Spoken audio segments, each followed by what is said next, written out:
Yeah, another coaching vacancy expected to be filled. This news coming late last night via me and Tom Pelissero.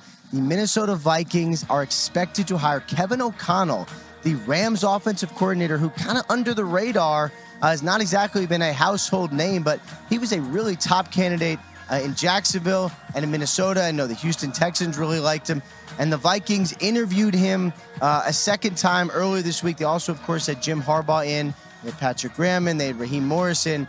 But it was really O'Connell who impressed them. His vision, he is a dynamic young coach. This deal is not expected to be final until after the Super Bowl, but Minnesota expected to have a new coach. And, of course, the Rams need an offensive coordinator. Hello, y'all. Coach Simmons here. I'm starting to think being a black assistant coach in the NFL is the kiss of death. I'm going to go to an article I saw today that just blew my mind that these men have not had a chance. It makes me wonder, maybe, I know it's a step down in pay and a step down in prestige. They need to come down to the FCS level. The FCS level of coaching does not have a color barrier, mostly. Lots of coaches in the SWAC and the MEAC can be replaced. I'm going to go ahead and start this off.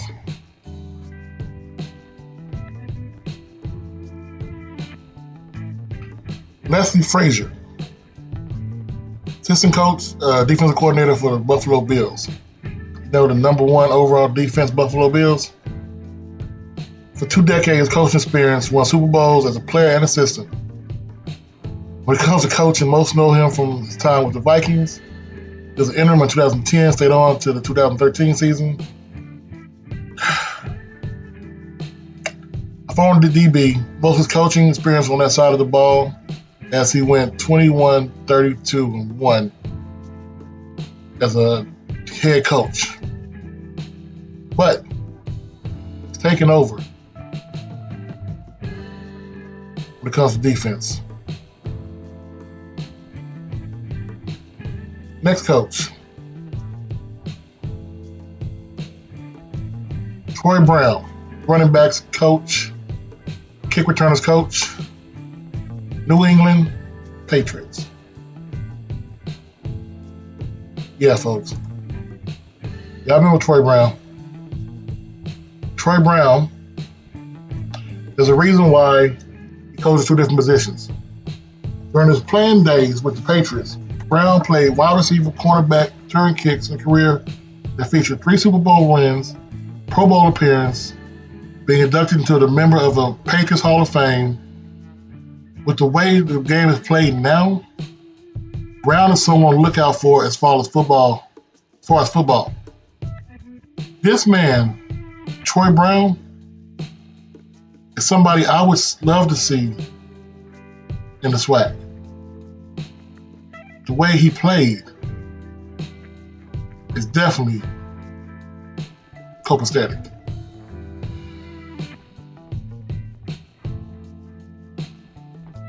Yeah, that's right. My bad. T. Martin. Y'all know T. Martin, right? Wide receiver coach, Baltimore Ravens. T. Martin is always like a Jeopardy question. No matter how good Peyton Manning was, T. Martin got them that title in Tennessee. Worked his way up the totem pole as assistant on the offensive side, from preps to Power 5 programs like Kentucky, USC. Martin finally made it to the NFL. Tell me he wouldn't be good as offensive coordinator at Tennessee State? Saying.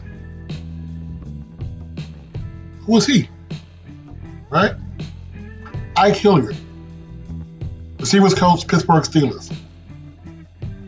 This man was a stud for the Gators. Started coaching NFL in 2011 with Dolphins. He coached receivers at Washington, twice in Buffalo. He stuck as receivers coach. Who is he coach, you might ask? Pierre Garçon, Deshaun Jackson, Juju Smith-Schuster, and Chase Claypool have all been trained by him.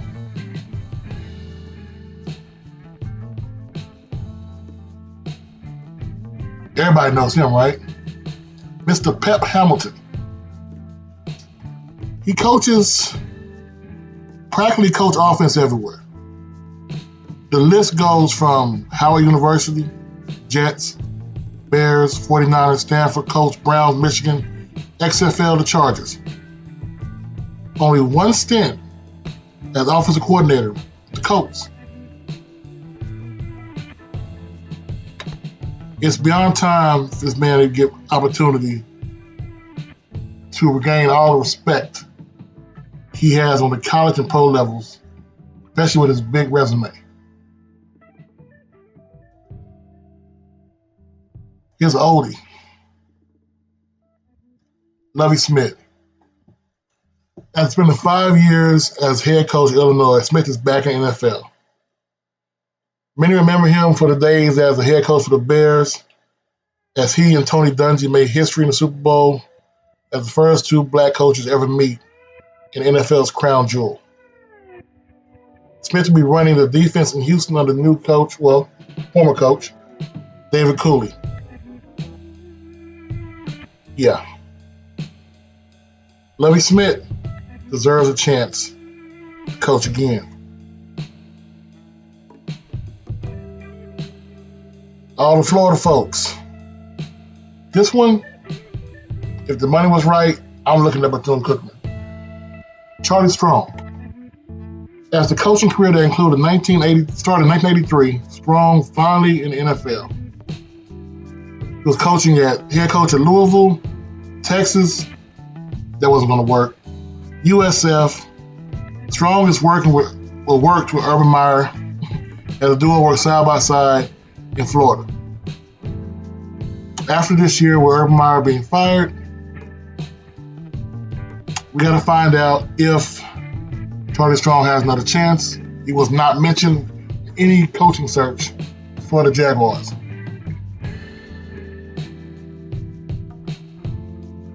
Here's a new one. Deuce Staley. Depending on whom you ask, Staley should be the Eagles' new head coach after being a fan favorite for years. He became one of the sidelines for Philly and joined the staff in 2011 after being bypassed for multiple promotions. He is now second in command in Detroit. Yeah. This man was passed up so much in this loved city of Philly. He's now assistant coach, associate head coach in Detroit.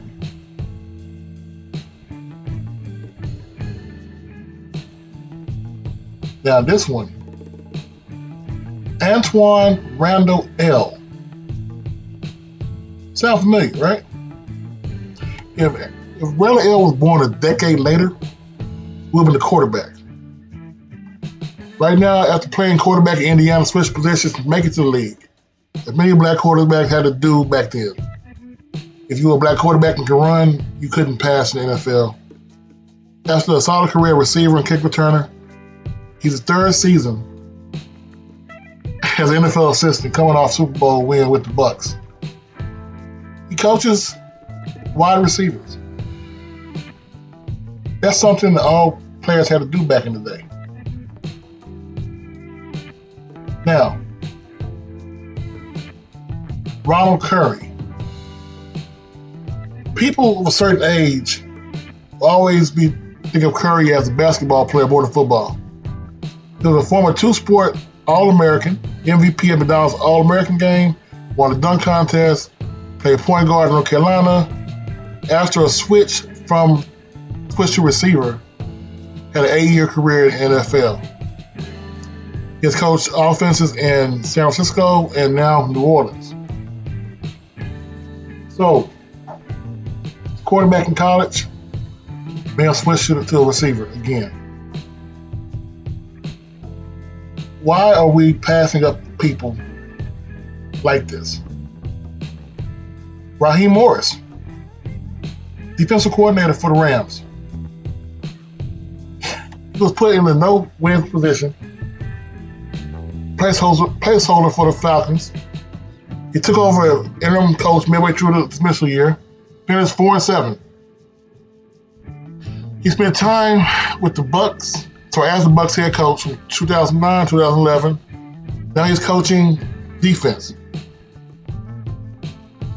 He's one of the best defenses in the NFL with the Rams.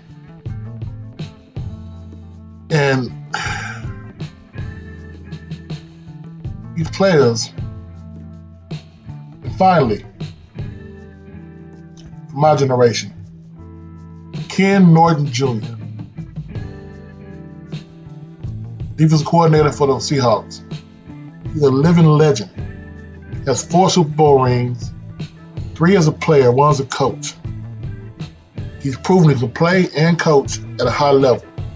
But for some reason, his name is never mentioned when there are head coaching vacancies. Stopped at USC, Seattle, and Oakland. Norton is named people that are familiar with as a player, but don't think he's actually coaching. His defenses, wherever he goes to, are always the top. Legion Boom, that was him.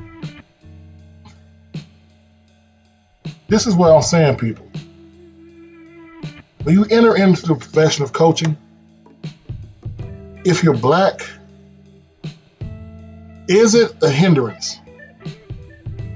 Is there not a glass ceiling, but a concrete one? And if it is a concrete ceiling, how in the hell do we get a jackhammer to get through that? That's why I cover SWAC football. I don't care about assistant coaches. It's just something to see a black head coach teaching black kids not only how to be a good player, but how to be a man. I'm Coach Simmons. I'm out.